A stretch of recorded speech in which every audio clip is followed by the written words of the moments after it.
Olá, amigo do CMTO News. Estamos novamente aqui para mais um episódio precioso do nosso podcast mensal. Mas eu convidei aqui duas figuras aqui importantes aqui, figuras queridas aqui, estudiosas do colégio que nós fazemos parte. Beleza? César Augusto, professor de História, e para tratar de um assunto muito interessante, que é as raízes bíblicas do Ocidente. Jaciane, fale com o nosso público depois da Samara. Oi, gente, tudo bem? Meu nome é Jaciane Martins, eu sou da turma 3305, sou cursante do curso de formação de socorrista e brigadista escolar aqui no colégio, e também eu sou uma entusiasta, sou muito apaixonada em falar sobre a Bíblia, claro, né, cristã, mas trazer esse assunto aqui, né, de forma histórica e filosófica, para mim é sempre um prazer estar aqui de novo. Então, assim, para mim é uma honra estar aqui novamente e eu fico muito feliz por esse convite. Samara. Olá para vocês que nos assistem, meu nome é Samara Quintela, eu sou CFPE e da turma 2304. Eu vim aqui, né, ser comentarista a convite do professor César. Estou muito feliz com esse convite, né, como cristão também, como a Jaz, e eu espero que possamos ter uma ótima conversa hoje. Bacana. Os nossos conteúdos são disponibilizados no canal do YouTube História em Conexão e no Instagram CMTO News. Jaciane é figura carimbada aqui, inclusive já teve um podcast com você que foi um sucesso. Exatamente, né? Foi assim, o primeiro contato que eu tive com o CMTO News. Então, a partir do momento em que eu tive o primeiro episódio, eu me apaixonei pelo projeto e cá estou eu, porque eu também não estou aqui também só como entrevistada, mas eu também faço parte da equipe de produção dos podcasts. E a Samara está participando também nesse ano, né? Temos a participação especial da Samara também. Billy Graham, um grande pastor do século, acredito século XIX, eu posso estar errado com o tempo, mas ele falou uma frase muito importante. A Bíblia é mais atual do que o jornal de amanhã. Se inscreva, compartilhe, esteja conosco. Estamos de volta. Bacana. Jaciane, eu fico feliz aqui em saber que você participou uma vez e gostou do assunto, né? O teu podcast foi tão bom que no meio do podcast nós já estávamos discutindo a possibilidade de uma parte 2. Ah, com certeza. Né? No meio de brincadeira, de discussão, e já fazendo ali uma coisa parte 2. Então... E você lembra que eu provocava você, né? Nossa, eu estava muito, muito nervosa, era a primeira vez, mas agora vai. E você estava um pouco nervosa que seu pai estava te assistindo, né? Nossa, minha família me assistiu. Nossa, assim, na época foi... O seu namorado também, né? Não tem. Não tem. Jesus estava me assistindo, amém. Bacana. Beleza, brincadeiras à parte, para quebrar um pouquinho o gelo. Tranquilo. E assim, eu fico feliz porque geralmente quando termina, que aí o entrevistado, não, professor, eu quero participar de novo. E você não, no meio do podcast nós já estávamos falando uma parte 2. Assim, o convite também surgiu de forma natural, né? Foi conversando, né? Foi falando sobre a Bíblia nos intervalos das aulas de história. O primeiro foi intitulado como A Bíblia e o Ocidente. Uhum. Nesse, posso colocar parte 2 ou posso colocar assim, as raízes bíblicas do Ocidente? Olha, a Bíblia ela é um assunto muito, muito extenso. Então, a gente poderia ter parte 2, 3 e 4 só sobre a Bíblia Ocidente e poderia ter partes infinitas sobre qualquer outro assunto. Eu vou agradecer a sua escolha, porque como também eu não sou de frequentar a igreja, mas eu sou cristão também. Então, eu vejo que nas pautas educacionais, políticas, pouco se fala de Jesus Cristo, da importância da religião para a cultura. Uhum. Quando você vai estudar cultura xerente e outras culturas, todo trabalho escolar apresenta a religiosidade. Mas quando falamos da nossa cultura, a gente vem, a Estado é laico, não pode misturar. Como não pode, né? Eu entendo, talvez de forma proselitista, confessional, eu até concordo. Mas a religião faz parte de nossa vida. E falando do cristianismo como raiz, né, como a base aí do Ocidente que nós temos hoje, temos uma figura importante, que é a figura de Paulo de Tarso. E vamos começar por ele. Okay. Fale um pouquinho para nós aí, para o nosso público, a importância dessa figura para o cristianismo. Com certeza. Já puxando aí já uma propaganda, Se você quer entender grande parte do contexto que a gente vai falar aqui hoje, assista a primeira parte sobre a Bíblia e o Ocidente, porque isso daqui vai ser uma continuação.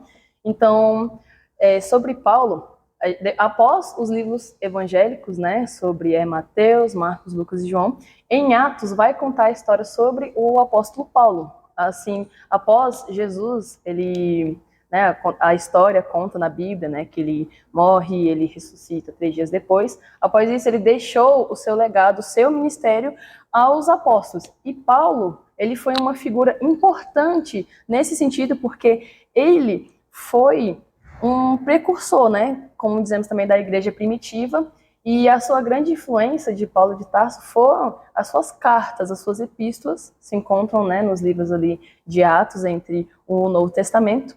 Então, as cartas dele era a forma como ele tinha de se expressar para as igrejas daquela época, para as pessoas que estavam sendo perseguidas, né, as pessoas que estavam fugindo de perseguições. Então, Paulo usou a sua voz, a sua influência como um apóstolo de Jesus para continuar ali o evangelho, né, que evangelho, se a gente for aqui pegar, né, o conceito, seria sobre os ensinamentos, a vida de Jesus. Então, essa parte do evangelho, Paulo foi uma figura importantíssima, porque ele foi ali, digamos, o sucessor. Ele pegou, nos seus 3 anos de experiência, como a Bíblia conta, tudo que ele poderia e usou ao seu favor e a favor da mensagem de Cristo e espalhou para o Ocidente. No final da missão de Cristo aqui na Terra, ele dá um legado para os discípulos. Sim. Ide, não legado, é uma ordem, né? Ide, é imperativo, né?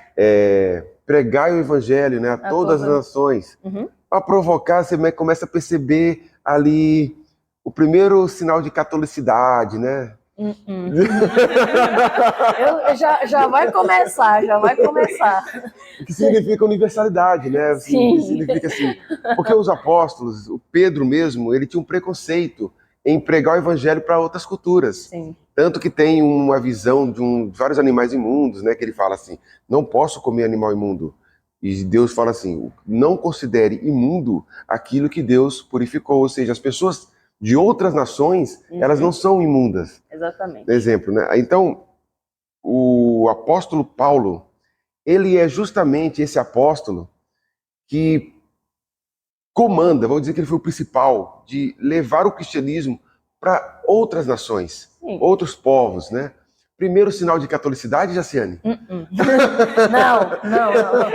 Digamos assim que Paulo, ele entendeu por completo, não a ordem, né, mas ele entendeu o seu propósito, né? Ele espalhou a mensagem de Cristo, né? Então, assim, é algo que foi amplo para diferentes povos da época. Então, assim, aí esse negócio do catolicismo aí já foi outras coisas. Na verdade, alguns teólogos, inclusive Augusto Nicodemos é um cara que é bem famoso aí, ele é da presbiteriana. Sim. Ele vai entender que é católico no sentido universal, mas não da igreja católica específica. Ok, se dos dogmas ali forem parecidos, então foi surgindo aí essa corrente, mas em questão mesmo do catolicismo aí já... Eu sei. Paulo... rapaz. Rapaz. Na verdade, há muitos indícios que foi da Igreja Católica, né? Mas, enfim, entraria num debate teológico aqui. Eu também acho que você devia fazer um novo podcast. Não, a gente ainda vai fazer... Já estamos pensando aqui, ó. Não, a gente vai fazer um podcast, é uma rinha, vai ser eu, Isadora Barbosa, contra César Augusto.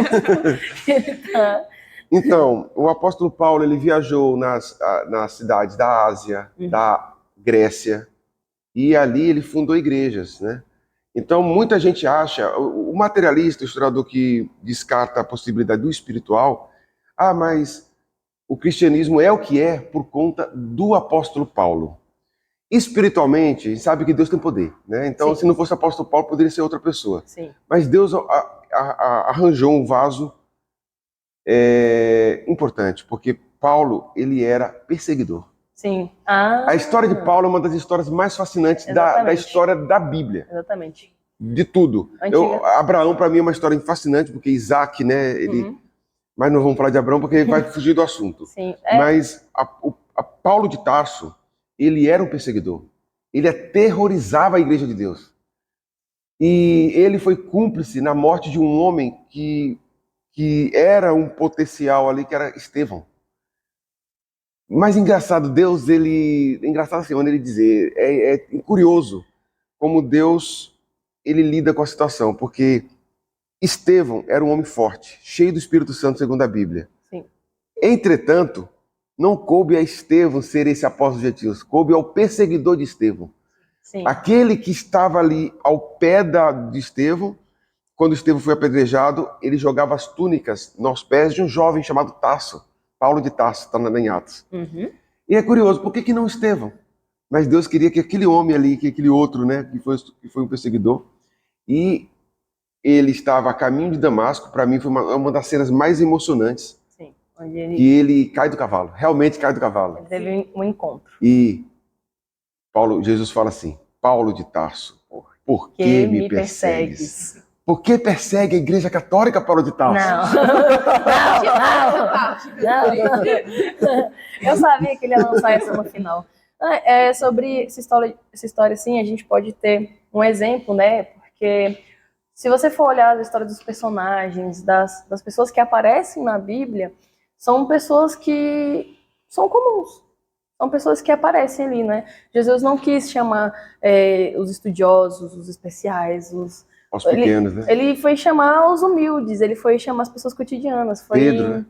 Foi chamar pescadores, rapaz. Ele foi cobrador de impostos. Ou seja, ele chamou aqueles que estavam dispostos, não aqueles que eram importantes, mas aqueles que queriam fazer algo importante. Então, a história de Paulo foi muito bonita nesse sentido. Então, é uma história que você olha que ele se tornou, né, de perseguidor a perseguido. E até isso, quando eu estava falando com meu pai, que ele é minha biblioteca, né?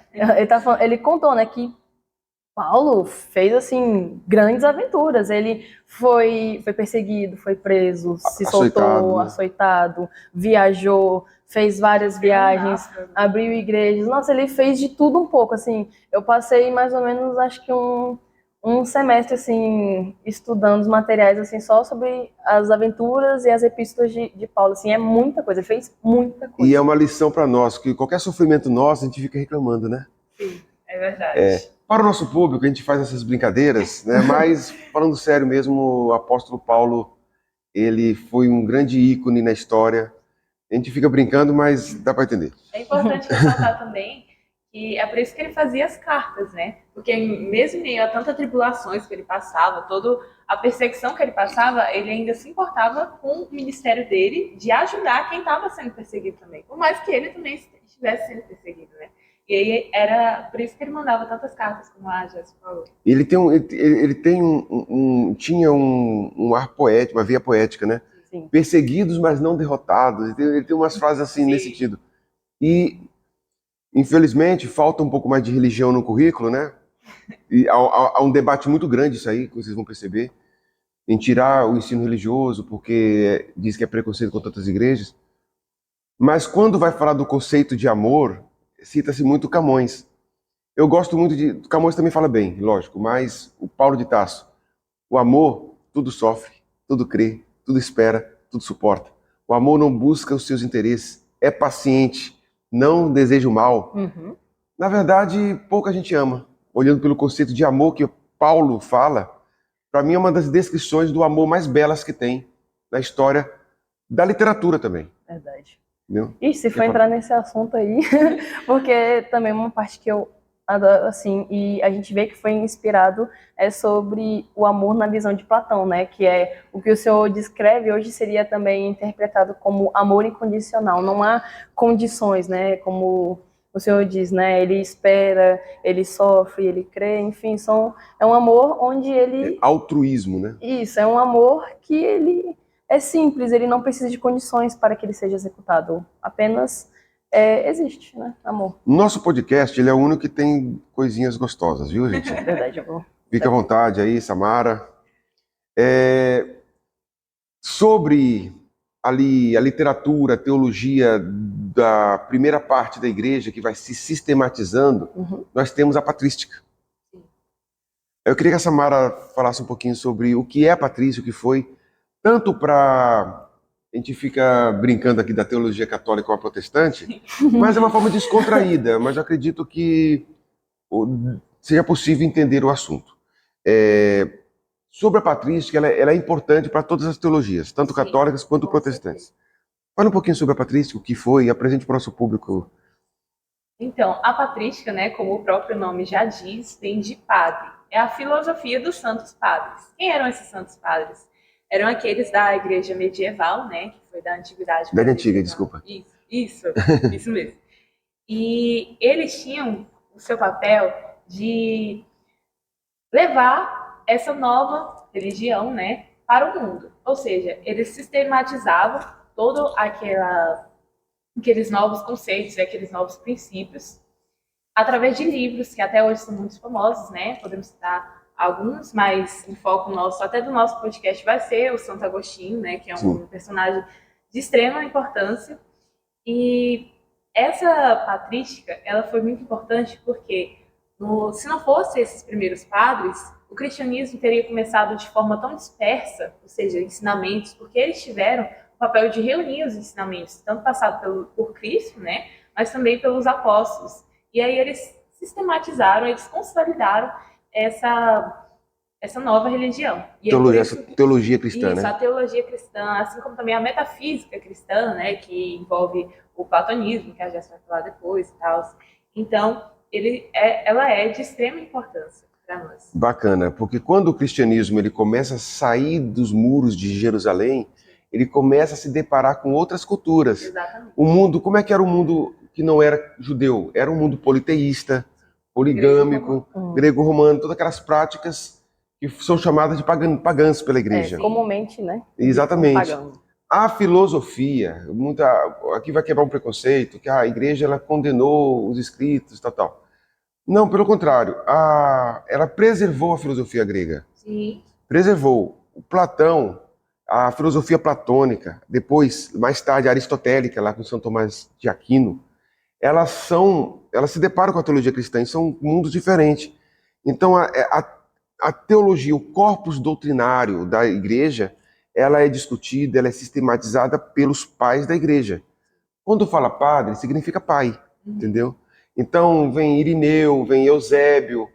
Provavelmente o apóstolo Paulo seria o primeiro ali, talvez, né? Provavelmente, que ajudou a consolidar a doutrina cristã. E é nesse meio que nós vamos falar agora de Santo Agostinho. Eba! Né? Então, Jaciane, a importância de Santo Agostinho para a filosofia medieval. Quando eu falo filosofia medieval, porque é onde ele está situado, ali no início da Idade Média. Mas podemos também falar para os mundos atuais, os dias atuais. E aí, ele fala da verdade revelada e a verdade humana, fé e razão. Sim. Né? Antes só um momentinho. Os pais da igreja, ao discutir a teologia cristã, ao relacionar com a filosofia grega, eles entram em questões profundamente psicológicas. A diferença de espírito para corpo, corpo para alma. Há também o combate de várias heresias que surgem na época, como o gnosticismo, o arianismo. Então, muita gente hoje, principalmente os acadêmicos atuais, partem muito de Freud, sobre as análises do subconsciente, as análises do que é alma, os impulsos sexuais. Muito disso já estava na patrística, na Idade Antiga. Então, a importância do cristianismo, até para estudos psicológicos, estudos filosóficos, antropológicos e tudo mais, né? Tudo que se possa imaginar. Feito esse preâmbulo, essa explicação, Jaciane, fale bem agora do platonismo, cristianismo, Santo Agostinho, fé e razão. É com você. Claro, com certeza. Com licença. Só para dar um contexto inicial, né, como ele disse sobre a filosofia medieval, foram as correntes filosóficas que aconteceram nessa época aí da Idade Média, né, que foi um período muito importante para a formação do pensamento crítico também, né. E sobre essa parte aí de Santo Agostinho, ele foi importante porque, como o professor disse, né, em questão da fé e da razão, Santo Agostinho tentava alinhar esses dois conceitos, né, que hoje em dia tem essa questão, né, de que fé seria algo mais, assim, impossível ou que não seria embasado, mas naquela época a filosofia estava procurando explicar fenômenos, né, ou pensamentos daquela época e como não tentar explicar o cristianismo, que era algo que estava sendo espalhado, algo que era importante. Então, sobre essa parte, né, eu não vou me aprofundar nas diferentes, né, nos conceitos que Santo Agostinho falou, mas eu vou dizer sobre a questão do platonismo, porque uma influência muito forte para Santo Agostinho foi sobre aí, o mundo sensível e o mundo das ideias, né? Ele traz essa teoria, né, que ela tem uma dualidade, que a gente pode trazer aqui como a verdade revelada, né, que seria Sim. a fé, a verdade das crenças, né, ali tudo que vem dos ensinamentos de Jesus, e também temos ali a verdade humana, a razão, as coisas que eles estavam descobrindo na época, né, porque os gigantes daquela época não sabiam que estavam sendo gigantes. Assim, eu tenho certeza que Santo Agostinho não sabia que seria uma referência. Então, eles estavam sendo os primeiros. Então, dessa teoria, Santo Agostinho traz a verdade revelada como o mundo das ideias, que no caso, para relembrar rapidamente a teoria, né, estamos em um mundo sensível, um mundo onde as ideias elas são mutáveis, são imperfeitas, enfim, há falhas, né? Como a gente poderia trazer na parte da religião como um pecado, né? São ideias distorcidas que não seguem os dogmas, que não seguem as crenças. E ali da parte da visão de Platão existe um mundo das ideias, um mundo perfeito, um mundo onde as ideias elas são bem executadas, elas são imutáveis. Então, Santo Agostinho, ele traz ali, ele tem essa influência. Por isso que não há como separar nessa época e nem hoje em dia a fé da razão, porque ele trouxe, então não tinha como falar como se Platão estivesse errado, como se os pensadores daquela época estivessem errados. Então, ele utilizou-se desse conceito do mundo das ideias e aplicou ali com uma maestria incrível no cristianismo, que trouxe aí uma das suas teorias mais famosas, né? Que é... O livro de Hebreus, a tradição é meio assim, na dúvida, né? Sim. Quem é o autor do livro de Hebreus? Acredita-se que seja o apóstolo Paulo. Só que a introdução do Paulo, ele tinha uma maneira de escrever na introdução que no livro de Hebreus não tem. Por isso que a gente acha, né? Não a gente, que eu não sou estudioso da hermenêutica bíblica. Sim. Mas enfim, no capítulo 11, fala que a fé é o firme fundamento, que é bonito demais, né? A Bíblia é muito firme linda. fundamento das coisas que se espera e a certeza das coisas que não se veem. Que explicação magnífica. Os iluministas, como Rousseau, Voltaire, achavam que a fé era um tiro no escuro, é assim, acreditar na escuridão. Por isso que eles falam que a Idade Média é a Idade das Trevas. Sim. Que a fé é acreditar naquilo que existe. E eu devo seguir somente aquilo que é palpável, concreto. Então é o seguinte, o racionalismo da Idade Moderna, ele termina sendo, no meu ponto de vista, empobrecido. Uhum. Como você só acredita nas coisas que você vê, você só acredita nas coisas que você tem experiência, viva a ciência, é um excesso de racionalismo e a gente perde esse outro campo, que é o campo da espiritualidade, do metafísico. Exatamente. É só um adendo. No caso, isso empobrece porque nós também não somos apenas aquilo que se pode, né, pegar, mas também somos feitos de crença.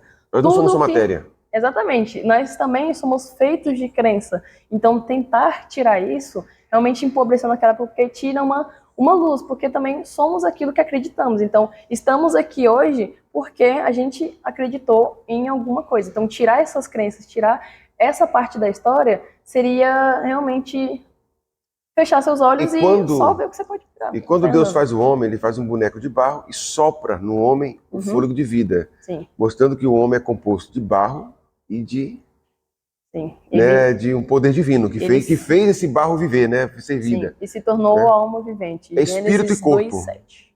Segundo, é espírito e corpo. Apesar que eu sei que da Igreja Adventista tem um conceito diferente, né? Uhum. Mas acredito que não vai discordar desse ponto, que é feito de espírito e corpo. O conceito de espírito pode mudar de acordo com a teologia, se Sim. tem vida após a morte, mas é um espírito. O fôlego de vida, dependendo da interpretação da teologia adventista. Então, beleza. Nosso público aqui é adventista, presbiteriana, né? Sim. Estamos lidando e um aqui é meio que católico, mais ou menos.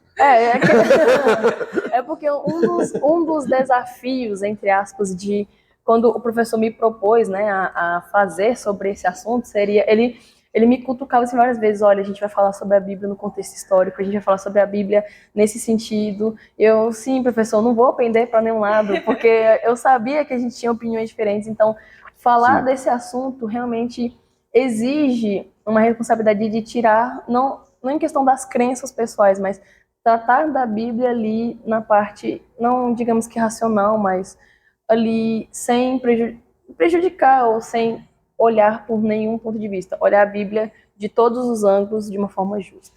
Eu, na verdade, eu não sou católico. Eu falo assim porque eu venho estudando a Sim. teologia, mas eu não... Eu vi falar antes, eu falei misericórdia. Mas eu venho estudando e eu achei assim, eu venho gostando, sabe? Sim. Mas enfim, a fé, ela não é algo no escuro, assim, que os iluministas não entendiam por ser excessivamente materialistas.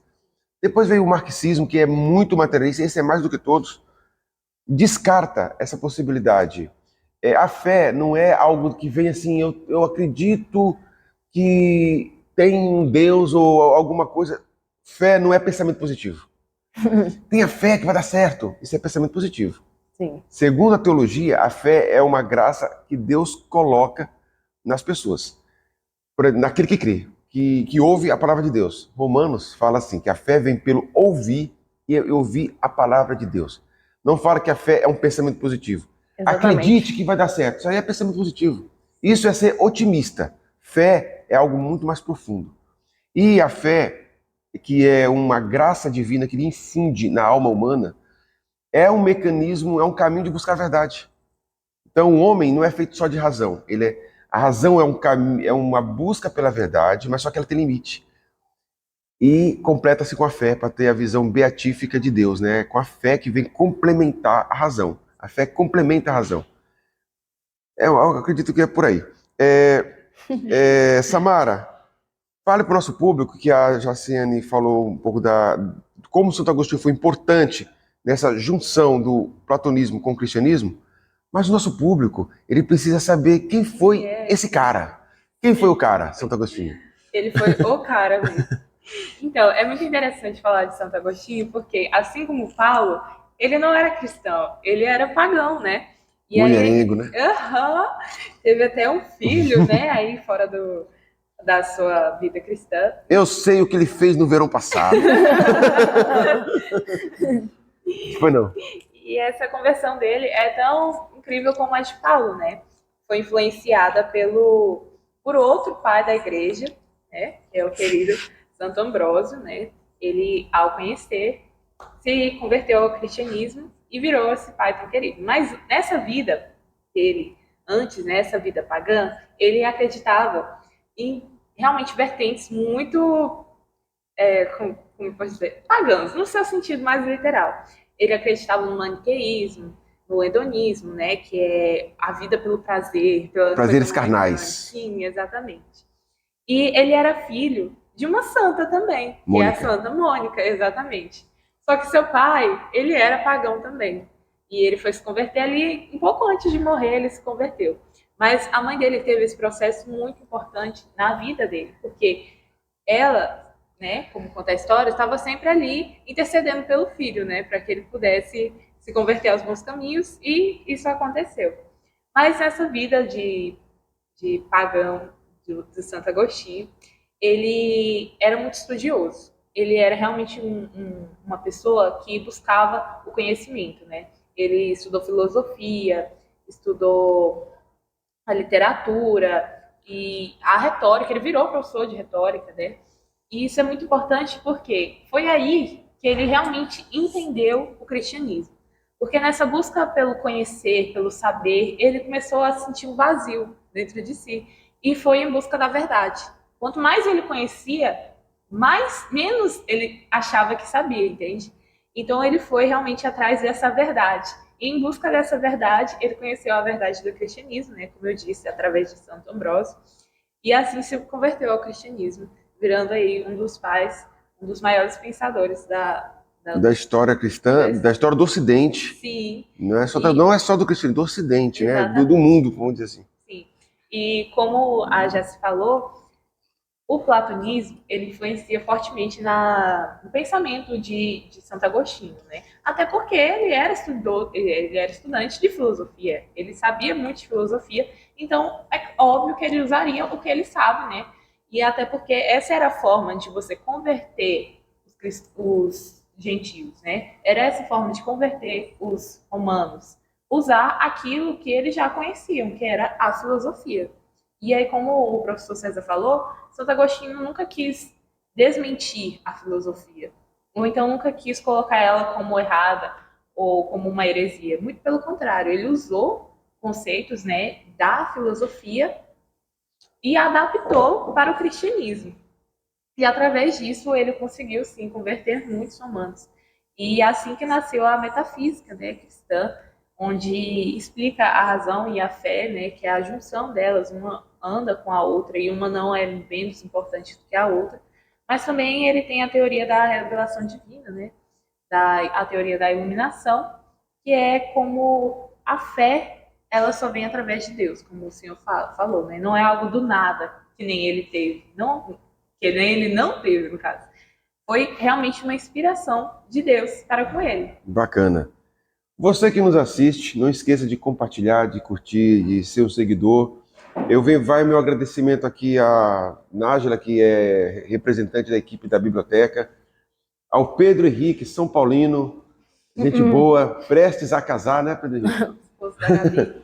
A Maria Luísa, que está nos bastidores, e as minhas duas convidadas aqui, Laura Aiko e Larissa Silva. Elas são convidadas e, quem sabe, no futuro elas estarão aqui também fazendo parte, né? Sejam bem-vindas aí, viu?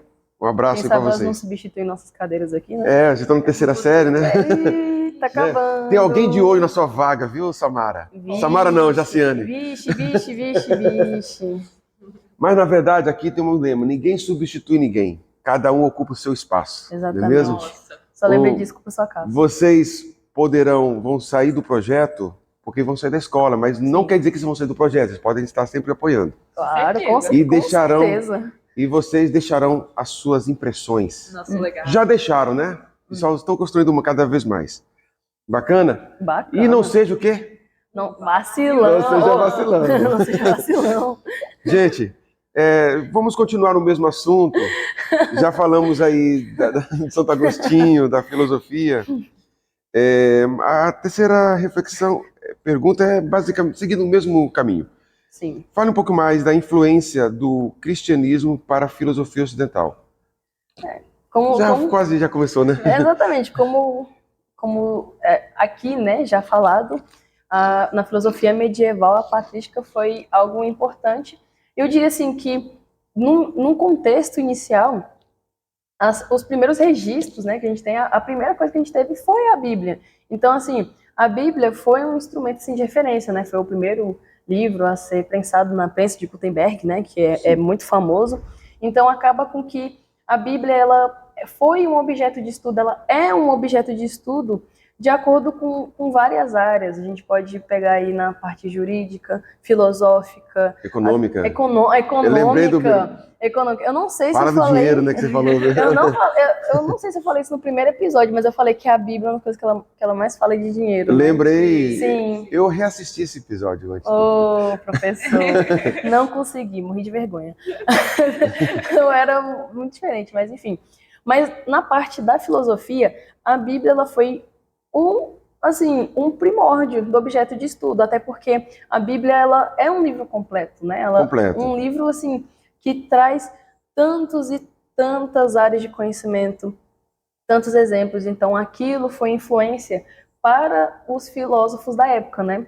E assim, quando a gente vai olhar sobre as citações dos filósofos da época, a Bíblia ela é citada, porque eles estudavam, eles se baseavam naquilo. Tanto que até guardei aqui uma menção de um filósofo muito famoso, né, que é Immanuel Kant, muito famoso, que ele diz, né, se tivesse a ser posto em prisão e pudesse levar um livro, somente escolheria a Bíblia. Então, assim, se a gente for até analisar essa frase, se ele tivesse apenas de ler, né, um livro, ele escolheria a Bíblia, porque é ali uma fonte que muitos filósofos da época utilizavam. Então isso acabou reverberando na filosofia do Ocidente. Então não há como não ter a Bíblia como um marco inicial, né? Como uma parte principal. Então isso foi o que ajudou muitos filósofos da época ali a construir seu pensamento, até porque a Bíblia ela traz, até em questão, um exemplo muito bom das parábolas, né, do bom samaritano, um ótimo exemplo de coisas assim, de princípios, né, de valores. É só olhar para o mundo antes do cristianismo, Sim. como é que era a Grécia, Roma, as práticas culturais e comportamentais. Uhum. Para nós hoje seria absurdo, né? Sacrifício de criança, e várias outras práticas. A forma como os vinques, por exemplo, penalizavam os seus infratores. Não tinha essa questão do direito, da defesa. Por incrível que pareça, por mais que tenha muitos mitos criados, a Inquisição, ela ajudou a construir o processo jurídico, a questão da defesa, a questão do julgamento, né? E muita gente se apega às práticas, porque teve inquisitor que exagerou, teve inquisitor que fez isso. Se pegam as questões superficiais, mas a estrutura intelectual, política, jurídica, que sustenta a Inquisição, que sustentou, até hoje tem, né? Que toda a igreja tem o seu mecanismo jurídico. Ajudou a termos o direito que nós temos hoje, apesar de que, ultimamente, vem tirando a influência bíblica do direito, né? Você vê muitas questões sobre divórcio, questão sobre família, sobre o conceito de família, vem mudando de acordo com uma filosofia que não é cristã, né? Que seja bem claro isso. A filosofia cristã, a doutrina cristã, não muda. Continua a mesma. Enfim, como o nosso tempo já meio está esgotando, aproveitando, como você falou da importância do cristianismo para a filosofia, fale um pouquinho sobre a literatura. A importância do cristianismo para a literatura, e você complementa também. Literatura. Eu sei que alguém falou que a literatura é um presente de Deus, né? Alguém falou. Opa! Então, lembrei. Acho que dá até para continuar ali naquela linha de pensamento, né? Que, como eu falei, né? A Bíblia ela foi um objeto de estudo muito amplo. Então, a gente também pode dizer que muitos escritores, eles liam a Bíblia, né? A gente pode até aqui trazer o exemplo aqui de José Saramago, a gente tem Fernando Pessoa, a gente tem C.S. Lewis, né? Que tem um livro muito bom, que é Conhecer Jesus é Tudo, né? Cristianismo Puro e Simples. Isso! Isso aí é Alejandro Bulhon. Bulhon, é verdade. É verdade. Eu confundi os livros, Enfim, mesmo, mas enfim. A saga de Lewis, que é a Crônica de Nárnia. Isso! Que é toda cristã. Exatamente. Então... Vou falar. Quer falar? Não, assim, que existe, a Dante Alighieri, a Divina Comédia, Divina Don Comédia. Quixote, Sim. Dostoiévski. Nós temos uma fã de Dostoiévski aqui, ó. Nietzsche, até Nietzsche também. Até para falar mal, o cara é cristão. Você não vai fugir. Você não vai fugir desse nome que vai te envolver, né? até ali Nietzsche, né? Pessoas ali que, como eu até tinha falado, né? Os grandes da época que não sabiam que seriam grandes, eles também se utilizavam ali da Machado Bíblia. de Assis. Machado de Assis, que também ali tem um romance, né? Tem a Helena, tem Jacó e Esaú, o livro dele. Isso, tem esses dois romances aí que eles trazem esses exemplos da Bíblia. Também algo que influenciou bastante foi o personagem de Jó, né? Que a gente pode ele conhecer hoje como um arco de superação, né? De um personagem que a história, né? Que cai em um grande problema, né? E ali com Dom Casmurro também? Dom Casmurro também. Que ali cai em um problema, né? E a história vai contando essa superação e os problemas eles sendo passados. Então, muitos personagens da Bíblia, né? Em questão de força, de inteligência, de sabedoria, foram utilizados, né? Também o livro de Gênesis, que eu sei que vai entrar depois, né? Ele também foi ali em questão da epopeia, que tem a epopeia de Gilgamesh, né? Que também foi influenciado pela Bíblia. Foi influenciado. Eu lembro na faculdade, também, bem famoso. Os professores anticristãos, geralmente marxismo, eles têm uma visão anticristã. Assim, eles não gostam de assumir, mas é verdade. Só estudar o marxismo que você começa a ter, né? Eu lembro, os mitos que estão na Bíblia são copiados sim, de certa forma. Mas eles ficaram felizes, né? Que a lei de Talião, que está em Levítico, antecede o Código de Hammurabi. Toma. Bom, Ponto, outra coisa. Mas tem que estar tudo na epopeia de Gilgamesh. A Bíblia antecede Gilgamesh. Isso. Defensor da Bíblia aqui, eu defendo a Bíblia. Exatamente, o professor ele até puxou algo, né, em questão das leis da época. Então, Deuteronômio, Números, Levítico, né, foram ali livros que trouxeram o início dessa parte jurídica, que é muito famoso mesmo, né, até porque, assim, é algo que vem muito na minha cabeça, porque a minha família é uma família acadêmica de direito, então, assim, não tem como separar. Assim que você olha, né, também o grande exemplo, né, dos 10 mandamentos. A Bíblia é o grande livro do Ocidente. Você fala, mas estão parecendo crente. Não é só parecer crente, não. A Bíblia, ela tem valor por qualquer pessoa que respeita o conhecimento. Qualquer pessoa. Sim. Até, inclusive, muitos ateus amam a Bíblia. Porque é um livro fenomenal. muitas vezes os ateus amam a Bíblia mais que alguns cristãos. Exatamente. Exatamente. Como o nosso tempo nós tínhamos um professor que ia falar nele. O professor, a Bíblia é tão importante que fez um professor agnóstico parecer crente falando aqui no. Eu fiquei impressionada quando eu assisti. Como assim? Sim. Acácio, eu tô falando de você. Porque eu te amo, Acácio. Eu sou apaixonado por você, Acácio. Volte pro colégio, elogio da minha vida, o melhor elogio da minha vida foi o vídeo ateu, que eu tinha um conhecimento muito bom sobre a Bíblia. Foi o melhor elogio da minha vida. Ali ela zerou a vida. Aí eu zerei a minha vida. Sim. Deus usa até os agnósticos, né? Acácio. Não, é incrível. Acácio, incrível. Você é meu amigo. Eu gosto muito de você, cara. Te amamos. Enfim, fale um pouco mais de Gênesis. Nós temos 40 minutos, né? Então, temos uns 5, 10 minutos para concluir essa primeira parte. Sim. Segunda parte. Dá para vocês falarem um pouquinho de Gênesis e você complementa para entrar na pergunta final. Fala de Gênesis. Então, como a Jéssica já falou, né? Toda a Bíblia, ela influencia em um conjunto para a sociedade, né? A Bíblia, ela traz a base dos princípios do mundo todo. Nós vemos, né, hoje em dia, esses princípios sendo bem corrompidos, né, até para o próprio direito, né, não corrompidos, mas modificados. A sociedade foi formada na base cristã, né, nos valores cristãos, só que agora essa base está sendo mudada, né. Mas o Gênesis... É preciso conservar. Exatamente. Nunca deixarão de ser uma grande influência para a nossa sociedade como geral. Só dando um comentário na literatura, voltando lá atrás, quando o senhor falou de Paulo, né? O senhor cita Paulo muito bem, inclusive, parabéns. Obrigado. Decorado com muita emoção.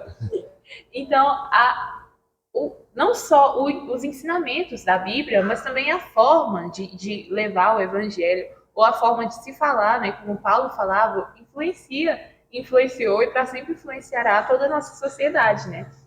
E eu gosto muito de falar de Gênesis porque o ser humano, ele sempre foi muito curioso, né? De saber a origem da sua vida. Sim. Assim, eu vim de onde, para onde eu vou, por que eu estou aqui. Até o próprio Santo Agostinho, né? Ele tinha essa pergunta, né? Tipo, qual é a minha origem? Sabe? De onde que nós viemos e para onde nós vamos. E o que nós somos. Sim, e esse questionamento levou ele exatamente para a resposta da Bíblia. E ele, inclusive, eu achei muito engraçado quando eu estava estudando, que ele considerava a Bíblia um livro incompleto, uma coisa vaga na sua fase pagã, né? E quando ele se converteu, ele realmente voltou, né, atrás e as escamas dos olhos caíram, né? E ele viu como a Bíblia ela é completa, como a Bíblia tem todas as respostas para todas as perguntas. Nós realmente só precisamos da revelação divina, né? Da fé. E é muito interessante isso, porque também fala a Bíblia, ela tem resposta para tudo, né? Ela é ali o nosso Wikipédia, nosso Google. E exatamente. Todas as questões realmente de crises existenciais do ser humano se focam ali em Gênesis, porque em Gênesis mostra a criação, né, a nossa origem, mostra o nosso pecado, o que nós somos, né, o que nós erramos, a separação do mundo sensível para o mundo inteligível, né, da cidade de Deus para a cidade do homem. Dos homens, boa referência. E também a nossa reconciliação através da graça. E eu acho que o ser humano em si, ele busca ele passa sua vida em busca da resposta dessas perguntas, né? De quem eu sou, para onde eu vou, de onde eu vim, por que eu estou aqui. E a Bíblia, em um livro, ela já traz um âmbito geral de todas essas respostas, né? E ao mesmo tempo, o Gênesis, ele faz ligação com Apocalipse, com Mateus, enfim, a Bíblia é totalmente interligada, né? Isso é impressionante, que Sim. são escritos, você falou no primeiro podcast, Sim, eu falei. que teve 1.500 anos do início ao fim, né? Sim. E tem pontos que convergem de exatamente. escritores de épocas diferentes. Um exemplo, um fenômeno isso. Exemplo muito bom, né? Como ela disse, realmente que Gênesis por acaba acaso?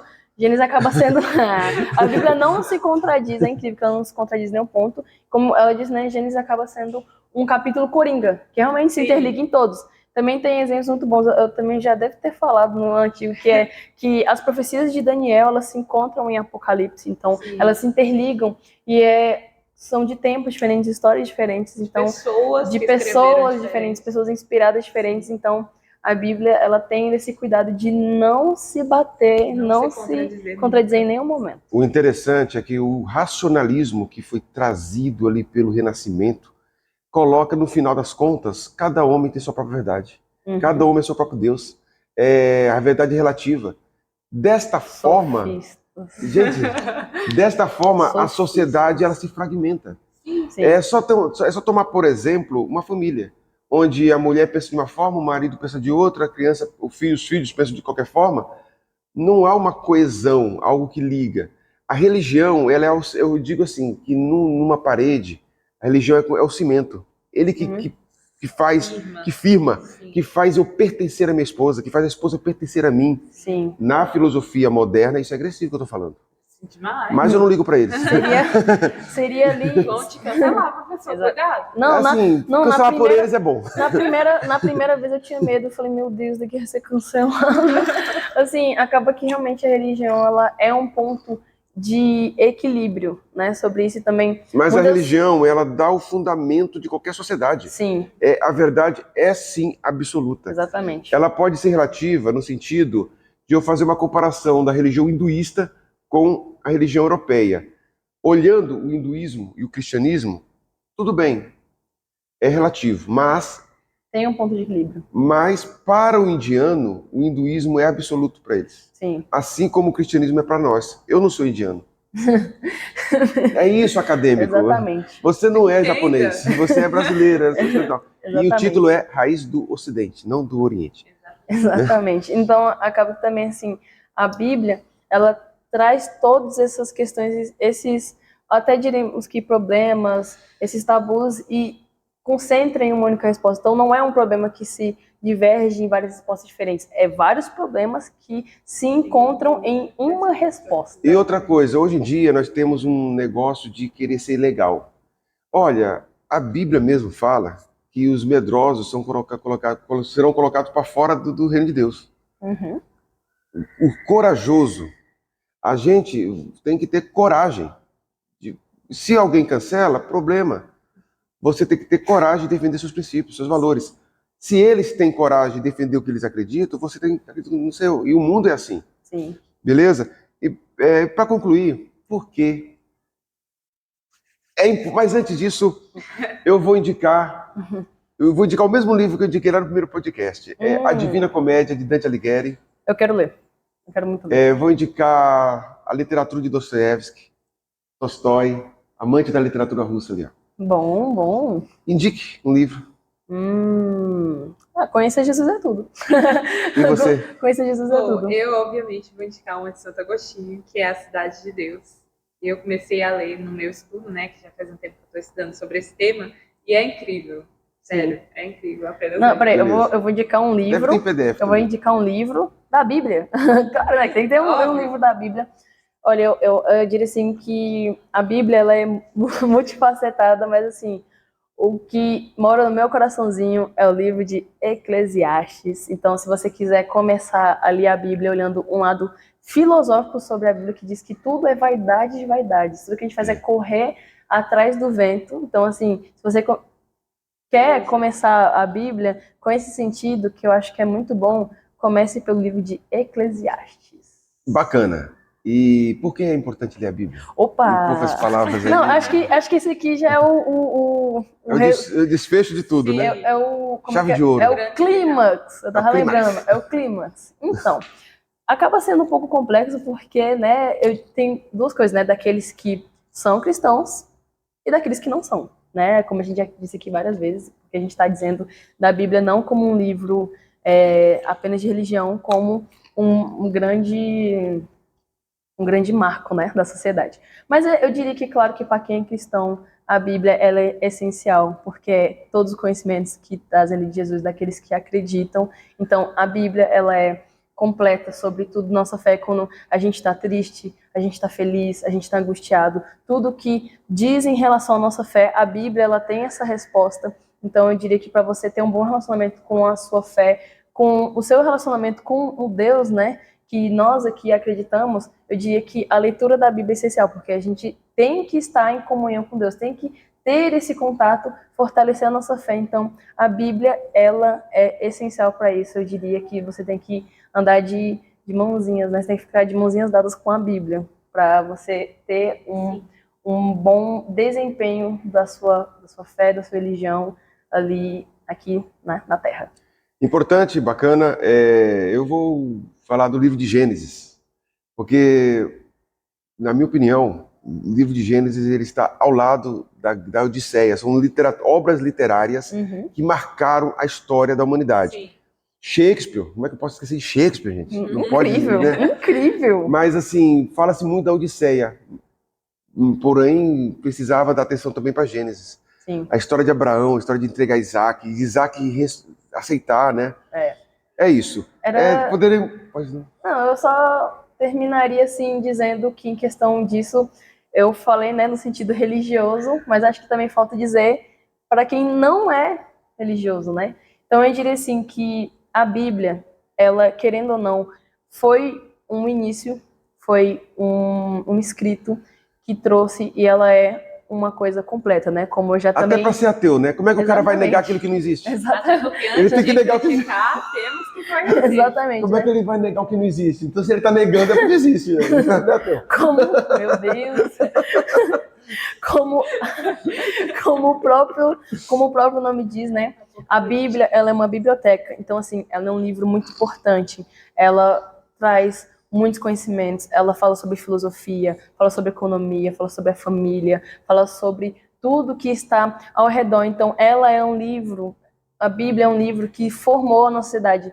Querendo ou não, foi algo que trouxe influência. Tanto que nós que estamos aqui fomos influenciados. Então, eu diria até em relação, sei lá, até a mim. Como que eu seria hoje? Como que eu estaria aqui hoje se os meus pais, se os antepassados, meus avós, não tivessem lido a Bíblia ou não tivessem sido influenciados pelos conhecimentos bíblicos? Então, assim... Isso é um fato, não é um achismo. Exatamente, é um fato. Então, assim, eu fui criada numa família cristã, então eu me tornei cristã. Claro que eu estou numa idade, né, 17 anos, onde eu posso, sim, estudar e analisar e ver se realmente isso, mas tudo pelo que eu estudo me traz aqui nessas convicções. Quem eu sou hoje foi pela Bíblia. Então, vale sim a pena olhar a Bíblia não só em questão de religião, ver ali uma Bíblia e só pensar em igreja, só pensar em dogmas, só pensar ali em pastores, em padres, em bispos. Então, olhe a Bíblia também no sentido histórico, filosófico, porque ela é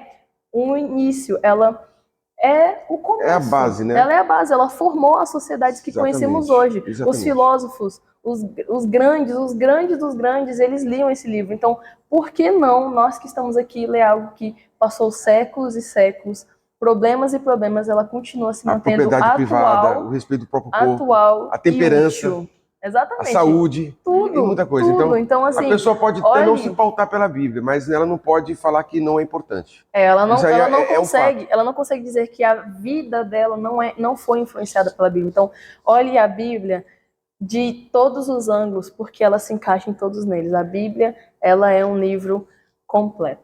Você que nos segue até esse momento, nos acompanha, Fique para daqui a pouco que nós vamos chegar num momento bacana, né, Meu Luciane? Vamos. Traumatizado. Se inscreva, Vamos. compartilhe, seja um seguidor e não vacile aí na frente não, viu? Não seja um vacilão. Não seja vacilão. Não seja um vacilão. Valeu, até daqui a pouco. Estamos de volta. Essa parte aqui é a parte que a Jaciane vai contar os seus segredos mais obscuros. Vixe! É aqui onde eu choro e minha mãe não vê? Esse suco que restou aqui, eu vou dar para a produção depois distribui aí. Ela merece. Vocês entenderam por que eu gosto de ficar na produção? Vocês entenderam? A produção não faz dieta. Não, só academia.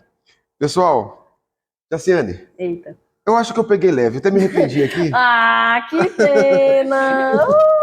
Vamos lá. Deus, ele é onipresente? Ah, com certeza. Ele está em todo lugar ao mesmo tempo?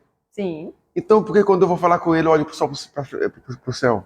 Ah, meu Deus. Eu pensei que ia ser sobre minha vida, mas tudo bem. Olha, ela quer falar da vida dela. Não. Tá vendo? Se eu perder a chance. Perdi a chance. Não. Quando a última vez que eu peguei no pé dela, ela reclamou. Agora que eu manero, Isso Eu é. reclamo também.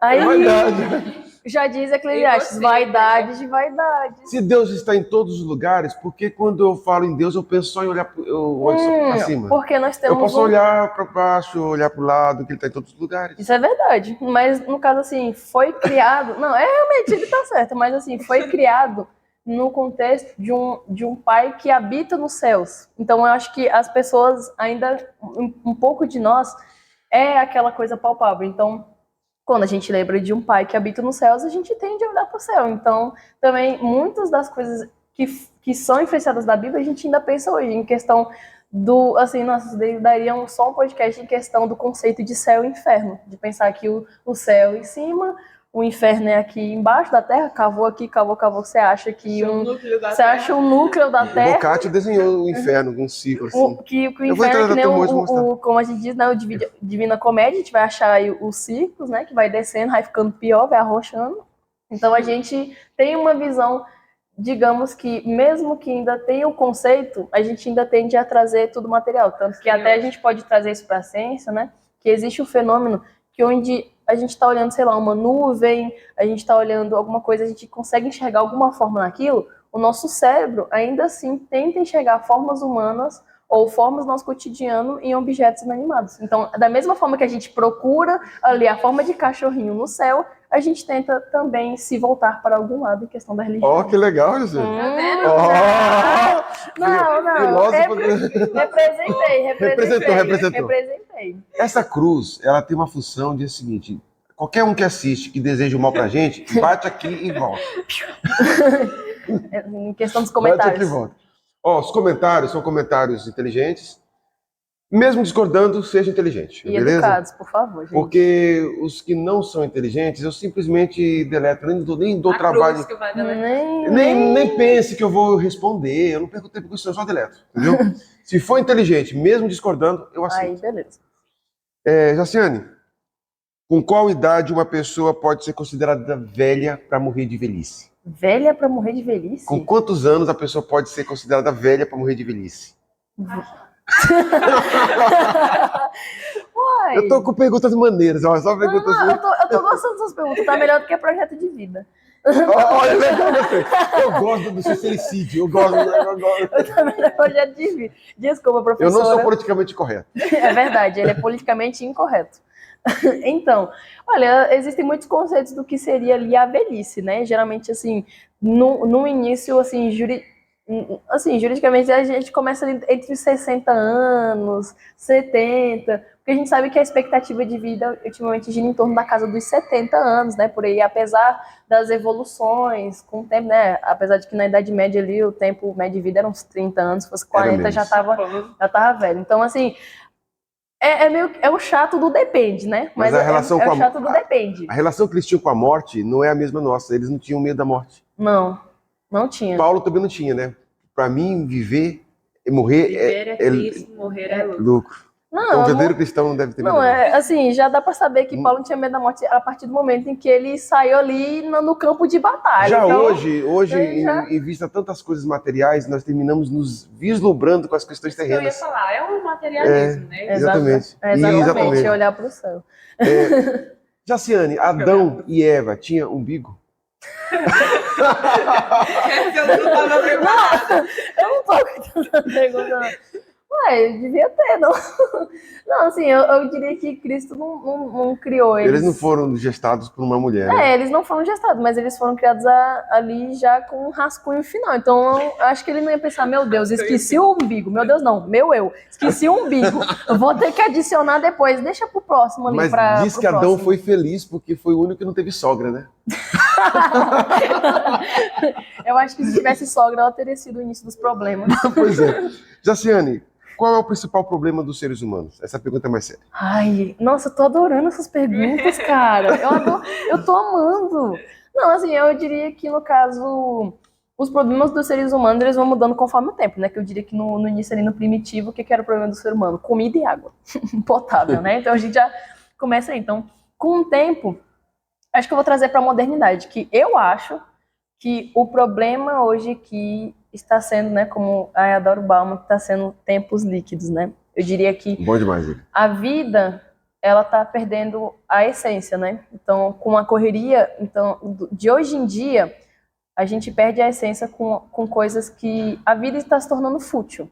Eu diria, assim, que o grande problema do ser humano hoje é a futilidade. Exatamente. Estamos muito fúteis, assim, e são tempos que são tão fúteis que acabam que passam corridos. Então, A assim, vida humana está perdendo valor. isso, Não é? acaba que tá perdendo valor. Então, assim, Respeito. os tempos estão passando rápido, assim, claro que isso é profecia bíblica, infelizmente, né? Hoje em dia a gente é apegado à vida, mas não é apegado a viver a Isso, vida. Boa. exatamente. Gente do não, céu. exatamente. Gente Então, do céu. eu lembraria até do fatídico livro que eu amo de coração, que é 1984, né? Que vai contando assim, eu O negócio diria aqui que tá filósofo, gente. ótimo demais, que eu consigo ali entender como a sociedade foi se tornando aquilo. Então você olha ali para a sociedade de 1984, uma cidade fútil, muito Vai ter um podcast sobre robótica. isso. Eu quero ser a comentarista. Já estou falando aqui, eu já estou falando aqui que eu quero ser a comentarista porque eu tenho muita coisa a agregar, mas enfim. Eu lembro assim de ontem que eu era uma criança, que eu ia para a igreja, que eu fazia as coisas quando eu, sei lá, fiz os meus 10 anos, que eu pude começar a usar caneta na escola. Então, assim, olhando para hoje, a vida parece que se torna mais amarga, sabe? Assim, são tempos que estão se tornando amargos. Então, eu lembro que era ontem que eu tava aqui nervosa pro meu primeiro episódio. E olha aqui, eu já tô na parte 2. Foi O teu rápido. coração continua ocupado ou desocupado? Jesus está no meu coração. Ah! É isso que basta. É isso que- É isso que basta. Jesus está. Então, assim, O ainda... teu pai não vai saber de nenhum genro agora? nem meu pai vai acreditar se eu falar, pai, tem um genro. Você tem um genro. Não, meu pai não vai E ele acreditar. sabe? Meu pai não vai acreditar. Eu falei assim, pai, você tem um genro. Gente, meu pai não vai acreditar. Devido ao calor, alguns produtos nossos foram derretidos, Não, viu? tranquilo. Mas Então, essa aqui é para nossa produção. E essa aqui é um presentinho para a Nájila ali, depois você passa para ela, isso aqui é a produção. enfim, tá tudo tão diferente, tá tudo tão esquisito. Essa aqui, ó, eu vou passar para minha comentarista, Obrigada. vou passar para minha entrevistada Barra produção. e barra produção. Barra filósofo. Para você aqui, ó, Ai, que Mentira, com a minha foto. ó, outra que você entregar pro seu pai Opa. ou pro seu namorado, o futuro Não marido. tem, meu Deus. Não tem, é mais fácil sair a parte 3 desse Nossa, muito podcast. lindo. Cara, eu amei. Incrível. Esse processo. Beleza. Não, esse não é um tem- professor, é um Esse aqui eu vou prefeito. passar para minhas convidadas. Não é um professor, é um prefeito. Que incrível. Beleza? Minhas convidadas ali para minha produção, Pedro Henrique e tal, e ali já passou para ela, Nossa. já, né? Oh, dá pra usar como brinco, só que eu não tenho. Eu não tenho brinco. Eu não Gente, tenho brinco. foi um prazer tê-la Professor, mais uma vez e vai ter outras vezes como comentarista, você também, viu? Muito Tem- obrigada. tem O prazer as foi cons- meu. tem as Volte considerações finais, né? É. Ixi. Faça as breves considerações finais para nós nos despedirmos do nosso amado público. Eita. Primeiramente, é claro que não tem como dizer outra coisa a não ser agradecer. Esse é um projeto que, assim, moldou parte da minha vida, parte, assim, eu diria que um lapso do tempo, né, que foi o colégio militar, que aqui é uma aventura muito grande. E eu jamais imaginava que começaria literalmente com conversas após uma aula de história, né, que eu lembro, assim, o início, o senhor estava conversando, né, com uma amiga minha, aí o senhor falou, né, elogiou sobre as músicas, né, da Sim. Igreja Adventista, ela só apontou dele e falou assim, olha, essa daqui é. Aí eu falei, eu sou o quê, meu Deus? Eu sou o quê? Sim. E aí, a partir daquele momento, eu comecei a interagir com o professor e eu descobri esse universo muito legal, porque é uma honra eu utilizar o conhecimento que eu tenho, espalhar ele, porque eu diria que não adianta nada você ser uma pessoa inteligente, você ser uma pessoa estudada e não utilizar nada daquilo, você não espalhar nada, você não ensinar ninguém. Então, eu via muito daquilo que eu tinha como cristã desde de criancinha, que eu não estava contribuindo com nada, que eu estava só ali sendo o quê? Cristã, sendo um título. Então, esse projeto foi muito importante para mim, para minha espiritualidade e também como caráter. Então, agradeço bastante ao professor César. Obrigado. O Cemitério News é um projeto assim que eu amo muito, me dedico muito, defendo bastante, porque é um projeto que, sim, merece ser reconhecido. A gente lutou bastante. O prêmio, né, a Escola que Transforma, que a gente conseguiu, a Rádio Unitins, as pessoas que vieram e acreditaram no nosso projeto. Então, eu fico grata, porque a partir do momento em que eu fui entrevistada, eu não só vi ali a capacidade de estar ali, como também ajudar a ser algo maior e melhor. Então, eu fico muito feliz de ter deixado a minha marca nesse projeto. Eu fico muito feliz, ainda mais com algo que é parte da minha vida, como eu disse, que é a Bíblia, que é Jesus, porque não tem como separar a minha vida dele e nem nada do que ele deixou pra gente. Então, eu agradeço muito. Então, professor, muito obrigado mesmo. Você foi uma grande influência, até porque a gente tá nesse clima, assim, parece que tá no clima de despedida, né? Mas, assim, é meu último ano aqui, então eu sei que eu tenho que deixar o melhor, eu sei que eu tô deixando o meu melhor aqui, que é falar sobre a Bíblia, que é algo incrível. Então, assim, eu agradeço muito, muito mesmo. Muito obrigada. E belas palavras, e cada profissão tem a sua natureza, né? E Sim. do professor é isso. Quando tem um reconhecimento, uma satisfação, onde o aluno pode expor seu conteúdo, o que está aprendendo, também é uma satisfação, igualmente. Samara, mande um beijo para quem você ama aí. Beijo para todos os CFE. Se for assim, um beijo para o meu pelotão, o melhorzinho que tá tendo, né? CFSB. Então tá, né? Então tá, né, Maria? Então tá. E o engraçado, meu projeto é comunicação e ninguém quer dar as contas. Então, um beijinho também para um beijinho também para Ana Clara. Ana Clara CFA também mora no meu coração. Então, um beijo então para todos os CFA, vocês moram no meu coração. Por favor, não me anote. Por favor, não me anote. Quanto a você, eu agradeço por assistir, por estar aqui até esse momento do vídeo. Se inscreva, compartilhe, seja um seguidor. Independente da religião, há uma frase... Você quer falar mais alguma coisa? Não, tô falando, não seja vacilão. Não seja vacilão. São as considerações finais. Não seja vacilão, mas independente da religião, porque hoje se você fala da Bíblia, as pessoas... Não, mas... bobagem, né? Mas assim, é bonito por conta da religião, é bonito por conta da poesia. Que nem a morte nem a vida nos separará do amor de Deus. Se inscreva, compartilhe, esteja conosco. Aqui é César Augusto, Cemitério News, História para dentro da cabeça. Tchau. Tchau, gente. Beijo.